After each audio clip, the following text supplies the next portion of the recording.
En aquest videotutorial veurem com podem fer esborrar coses que hi hagin de més en els fulls que de vegades si no ens poden donar problemes. Per exemple, si jo aquí vull fer un subtotal o volgués fer alguna taula dinàmica, veieu que aquesta està una mica separada, en realitat és que té un espai aquí i aquesta no el té, i potser algun el té pel darrere. Això quan s'escriuen les dades i potser no estan prou ben escrites, es poden esborrar tots aquestes comes, espais i coses que hi hagin de més.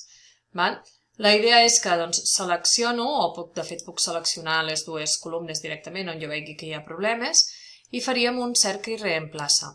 Què és el que cercaríem? Doncs el primer que cercaré és espais. Que hem de vigilar? Que no estigui marcat l'opció de les cel·les completes, perquè si no seria una cel·la on només hi hagi espais, i on vull buscar.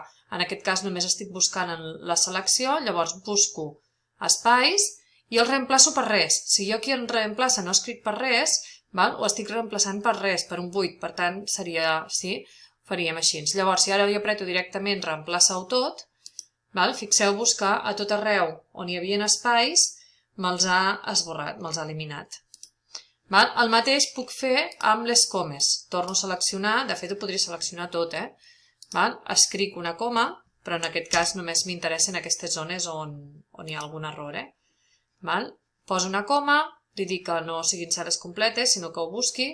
De fet, les puc cercar totes i ara les puc reemplaçar totes per res. Llavors desapareixen. D'aquesta manera, les meves dades estaran estandarditzades, no hi haurà espais que no vegi, o comes, o punts, o guionets, i llavors a l'hora de fer filtres, o taules dinàmiques, o subtotals, no tindré cap problema. I això és tot.